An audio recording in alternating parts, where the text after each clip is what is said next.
So let's look at how many four-digit integers from 1,000 to 9,999. And I could have just said this, right? You could have figured that out. But let's figure out how many there are. So we take the end, subtract the beginning, add 1. So there's 900 of them total. Okay, so here's where it gets a little tricky when they start talking about odd integers. Okay, so I'm giving a little hint here. So you always want to go with the hardest thing first. So the hardest thing about odd integers, four-digit odd integers, would be the last digit, right? So the last digit has to be a 1, a 3, a 5, a 7, or a 9 in order to be odd. And so that's the last digit. So I have 5 choices for that. And then I'm just going to put little spaces of like how many choices I'm going to have of the first, the second, and the third. Okay, let's go to the first digit because the first digit has complications where this cannot be 0. Right? You can't have the number 0 and to be a four-digit integer. So I truly only have 9 choices here. And then I have 10 choices for each of those in between. And again, this is a fine answer, just leaving those answers like that. Okay, so now I want four-digit integers with distinct digits. Doesn't say odd. So I still want to go to the hardest thing first. So if it doesn't say odd or anything, and I just want different digits, this one's the one that I cannot use 0. So that's the only one with the restriction in this problem. So that means there's 9 choices there. When I'm moving to this one, whatever I used here, I can't use here. So there's 9, and then there's 8, and there's 7 choices, right?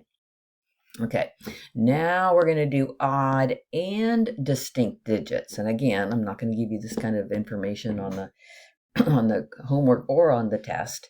So we always want to start with the hardest thing first. So if I go to the hardest thing first, again, it's going to be the 1, 3, 5, 7, or 9, just like it was up here. So there's 5 choices there.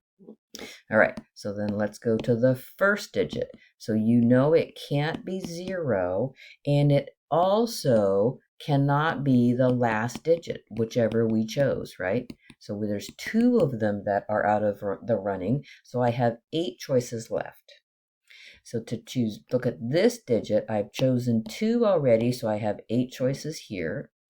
And then to look at this one, I've got 7 choices.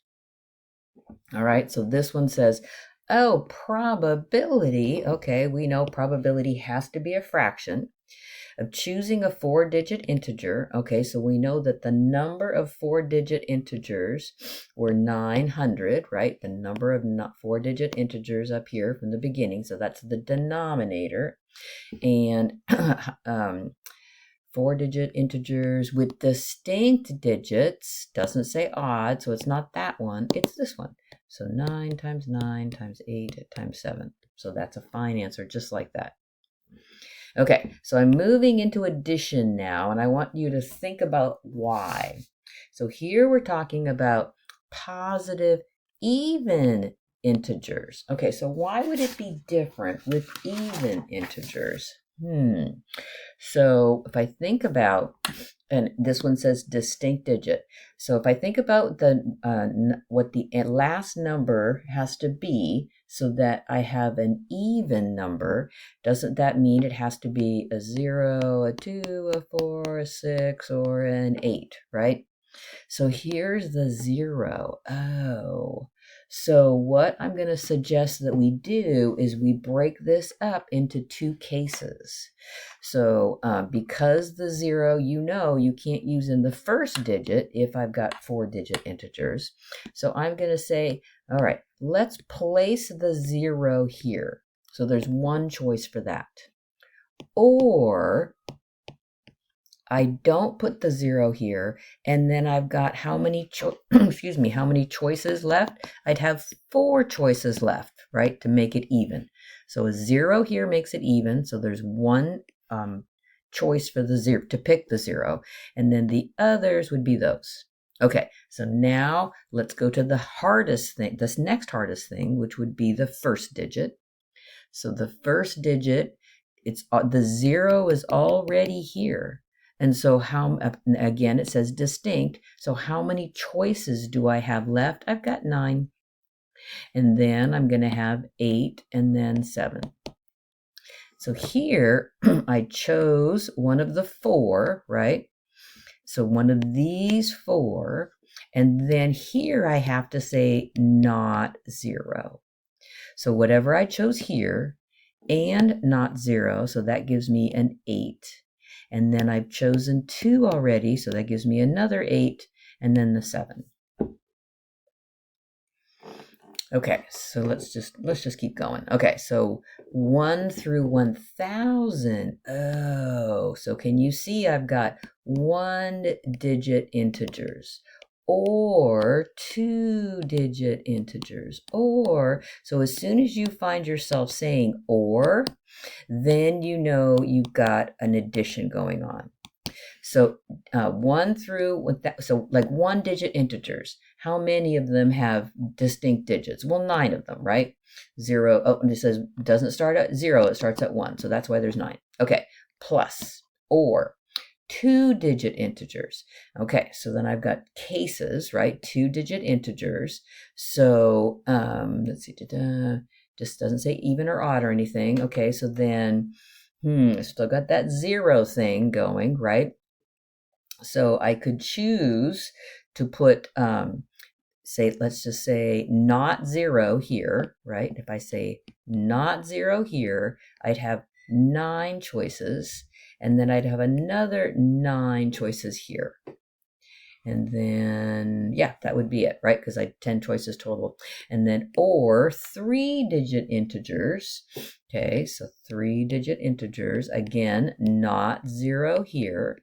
So there's 9 choices. And then I've chosen 1, so there's another 9 choices, and then there would be 8 choices. Or I've got my 4-digit integers, but be careful, there's only one 4-digit integer, and is it possible that that has no repeated digits? No, so there's none there. And that would be the answer. Okay, so let's just finish these off. Okay, so now I'm making it a little more challenging. I've got 3-digit integers, okay, larger than 300 that are even. Wow. Okay. So you know even means the last digit has to be, well, let's look at it. It has to be a 2, a 4, or a 6. So I heard myself saying the word or. So let's go right down. Okay, so I'm going to have my first digit integer. I'm going to say let's put the 2 here. One way to do that. And then the second 3-digit integer, I'm going to put the 4 here. One way to do that. And then the last would be putting the 6 here, which would be 1. So then I want greater than 300. So let's see, I've chosen the 2. I can't use the 1. And so I'd have a choices of 3, 4, 5, or 6. So I'd have 4 choices for that first digit. And then I've got repetition not allowed, so there's 6 numbers total. I've used 2 of them, so there'd be 4 left here. All right, so I've chosen the 4 and I put it here. So let me erase so we can kind of just check out the numbers. I've already put the 4 there, so what are the choices for the first digit? Well, I could use 3 or 5 or 6. So there's only 3 choices for the first digit, right? So 3 or 5 or 6. And then this I've chosen 2, so there's 4 left to choose from. Let's look at here. So I've chosen the 6 here. So the choices here would be 3, 4, or 5. So 3 choices and then 4 choices for that last one. Okay, so very similar problem. Bigger than 400 that are odd. Okay, so again, I'm thinking odd. So I'm thinking, oh, the last digit has to be a 3 or a 5 or a 7. So I'm going to put the 3 here, or I'm going to put the 5 here, or I'm going to put the 7 here. So if I put the 3 here and I need to have numbers bigger than 400, I can choose any one of those 5 numbers, whoops, without the 3, right? Any one of those 5 numbers, right here, and then I would have 4 choices left over. Oops, trying to erase so I can, oh yeah, come on, eraser. There it is. Okay, so then let's think about the next one. I chose 5 here. And so what choices do I have left here? I could have 4, 6, 7, or 8. So there's only 4 choices there. And I've chosen 2 out of 6. So there's 4 here. And then again, if I've chosen 7 here, what choices do I have left for bigger than 400? So I'd have 4, 5, 6, or 8. So, oops, I think I forgot the 8s. I think I did. So wait, 4, 5, 6, or 8. So that would be 4 choices and then another 4 choices here. Did I do this right? I didn't write them down. What choices would I have if I put the 5 there? So it would be 4, 6, 7, and 8. Oh, that's right. Okay, never mind. All right,